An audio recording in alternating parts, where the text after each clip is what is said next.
Crime हमेशा ही हमें fascinate भी करता है और डराता भी। ये सोचना कि कोई इतनी प्लानिंग के साथ एक के बाद एक ग्रूसम मर्डर्स करेगा जिसमें एक गहरा फिलोसॉफिकल मतलब छुपा होगा, एकदम स्पाइन चिलिंग है। Seven deadly since a crime thriller एक ऐसी कहानी है जो इंसानी फितरत के सबसे अंधेरे कोने तक जाती है, जहां मोरलिटी ट्विस्ट हो जाती है और जस्टिस कभी सिंपल नहीं होता। इस कहानी के बीच में दो डिटेक्टिव्स हैं, एक जो दुनिया देख चुका है और थक चुका है, और दूसरा जो यंग और एम्बिशियस है। दोनों एक ऐसे सीरियल किलर के सामने हैं जो समझता है कि वो एक डिवाइन मैसेज डिलीवर कर रहा है हर मर्डर के साथ। ये दोनों डिटेक्टिव्स एक टेरिफाइंग पजल में और अंदर गिरते जाते हैं, जिससे उनकी खुद की बिलीव्स, डर और जस्टिस की असलियत क्वेश्चन होने लगती है। जैसे जैसे ये सीन्स सामने आती हैं वैसे वैसे हॉरर भी बढ़ता है और अंत एक ऐसे मोड़ पर आता है जो हमें गुड और इविल की डेफिनेशन दोबारा सोचने पर मजबूर कर देता है। तैयार हो जाइए एक ऐसे सफर के लिए जो डार्कनेस से भरा होगा, जिसमें शिकार और शिकारी का फर्क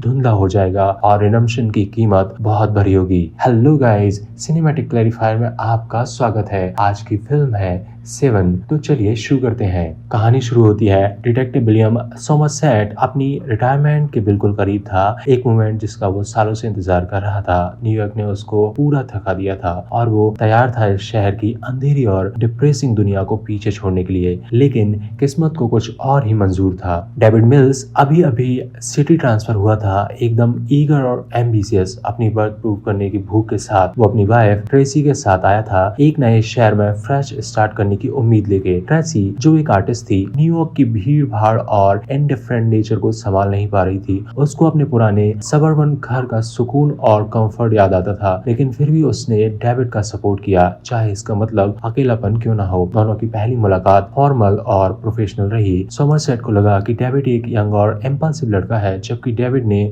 सोमरसेट को एक थका मादा पुराना कॉप समझा। दोनों का कोई कनेक्शन नहीं था, लेकिन एक टेरिफाइंग मर्डर ने उन्हें साथ ला खड़ा किया। पहला मर्डर डेविड के लिए एक नाइटमेयर जैसा था। एक आदमी अपनी डाइनिंग टेबल पे मरा पड़ा मिला। उसका पेट एबनॉर्मली बड़ा हो चुका था, उसका चेहरा पेट में दबा हुआ था और एक वॉमिट से भरी बकेट उसके पास रखी थी। ऑटो स्पाई ने दिखाया कि उसको जबरदस्ती इतना खिलाया गया था कि उसका स्टमक बस्ट हो गया। सोमरसेट ने ध्यान से क्राइम सीन ऑब्जर्व किया। जब उसने फ्रिज को थोड़ा मूव किया तो उसको दीवार पे ग्रीजेस से लिखा हुआ मिला, ग्लटनी। ये कोई आम मर्डर नहीं था, ये एक मैसेज था। जब डेविड इस ब्रूचुअल सीन को प्रोसेस कर रहा था, सोमरसेट बिल्कुल कंपोज था, जैसे उसने पहले भी ऐसे केसेस देखे हों। ये सिर्फ एक मर्डर नहीं है, उसने कहा, ये एक सरमन है। पहले मर्डर का शॉक पूरा भी नहीं हुआ था कि एक और लाश मिल गई। इस बार एक हाई प्रोफाइल डिफेंस अटर्नी अपने लग्जरी ऑफिस में मरा पड़ा था। उसका बॉडी इतना म्यूटिलेटेड था कि पहचानना भी मुश्किल हो रहा था। एविडेंस दिखाता था कि उसको गन पॉइंट पे मजबूर किया गया कि वो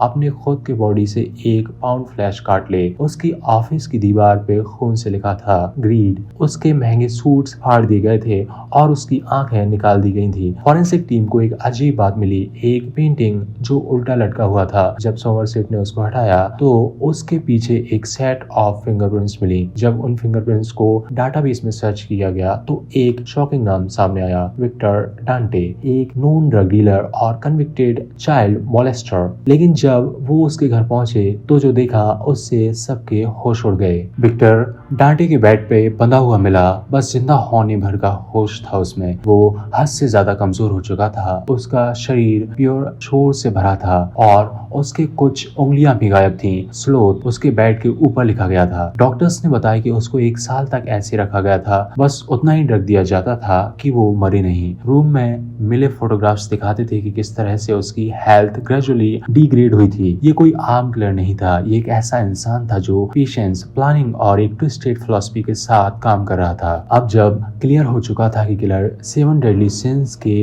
बेसिस पे मर्डर्स कर रहा है, सोमरसेट ने अपनी रिसर्च स्टार्ट की। थियोलॉजिकल टेक्स्ट, लिटरेचर और पुराने क्राइम रिकॉर्ड्स में क्लूज ढूंढने लगा।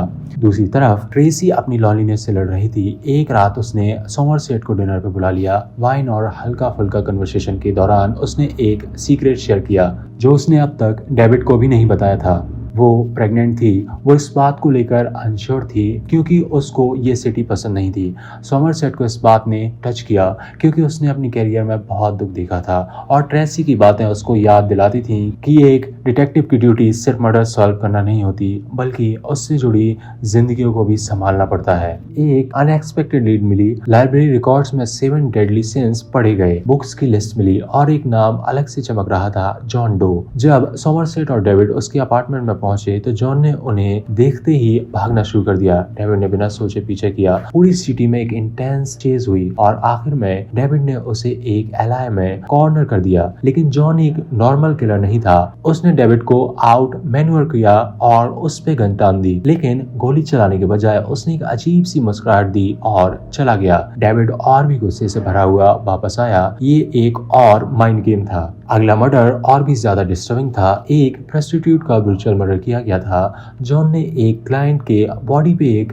डेडली ब्लेड स्टैब कर दिया था और उसको मजबूर किया कि वो उसे यूज करे। वो आदमी शॉक में था, समझ ही नहीं पा रहा था कि उसने क्या किया। सोमरसेट और डेविड समझ गए कि जॉन हर बार एक स्टेप आगे रहता है, एक चेस गेम जैसे, जिसमें वो दोनों सिर्फ मोहरे थे और जॉन ग्रैंड मास्टर। फिर कुछ अनएक्सपेक्टेड हुआ। जॉन ने खुद को पुलिस स्टेशन में सरेंडर कर दिया। वो पूरे खून में लथपथ था लेकिन शांत। लेकिन उसकी एक शर्त थी, वो सिर्फ सोमरसेट और डेविड से बात करेगा और उन्हें एक रिमोट लोकेशन पे उसके फाइनल विक्टिम्स के पास लेके जाना पड़ेगा। सोमरसेट को ये डेंजरस लगा लेकिन डेविड के इमोशंस उसके रैशनल माइंड पे हावी हो गए थे। जब वो लोकेशन पे पहुंचे एक पैकेज उनका इंतजार कर रहा था। जब डेविड ने उसको खोला उसको दुनिया बिखर गई। अंदर ट्रेसी का सिर था। जॉन ने बताया कि उसने ट्रेसी से मुलाकात की थी, डेविड की लाइफ से जेलस हो गया था और इसलिए उसको मार दिया। डेविड का गुस्सा उसके दुख से बड़ा हो गया। उसने गन उठाई। सोमरसेट चिल्लाता रहा कि ये जॉन चाहता था कि डेविड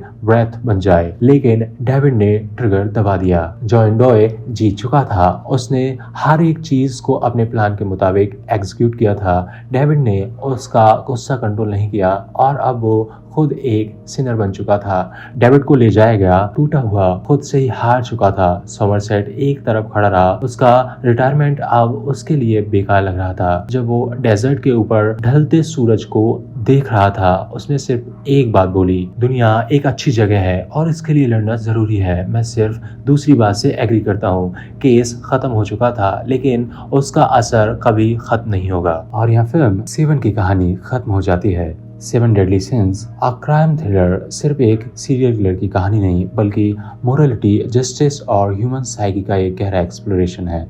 इस स्टोरी के मर्डर्स रैंडमली नहीं होते बल्कि हर एक केयरफुली प्लान्ड क्राइम एक डेडली सिन का रिफ्लेक्शन है। Gluttony, greed, sloth, lust, wrath, envy और प्राइड। किलर जॉन डॉय अपने आप को एक डिवाइन जस्टिस का टूल समझता है जो उन लोगों को पनिश कर रहा है जो इन सिंस के दोषी हैं। इस कहानी के दो प्रोटैगनिस्ट सोमरसेट और डेविड दोनों अलग प्रोस्पेक्टिव को रिप्रेजेंट करते हैं। सोमरसेट जो रिटायरमेंट के करीब है, एक एक्सपीरियंस्ड और क्लिनिकल डिटेक्टिव है, वो दुनिया देख चुका है और जस्टिस को करप्ट समझता है। दूसरी तरफ डेविड एक यंग और पैशनेट ऑफिसर है जो समझता है कि वो कुछ बदल सकता है। इन दोनों का कॉन्ट्रास्ट स्टोरी को और ग्रिपिंग बनाता है जिसमें एक्सपीरियंस और एम्बिशन का कॉन्स्टेंट क्लैश दिखता है। जैसे जैसे क्राइम्स बढ़ते हैं वैसे वैसे साइकोलॉजिकल टेंशन भी इंक्रीज होती है और क्लाइमैक्स एक शॉकिंग और थॉट प्रोवोकिंग एंड तक पहुंचता है। जॉन डॉय सब कुछ इस तरह मैनिपुलेट करता है कि वो डेविड को रैथ बनने पर मजबूर कर रहा है। अपनी ट्विस्टेड मास्टरपीस कंप्लीट करते हुए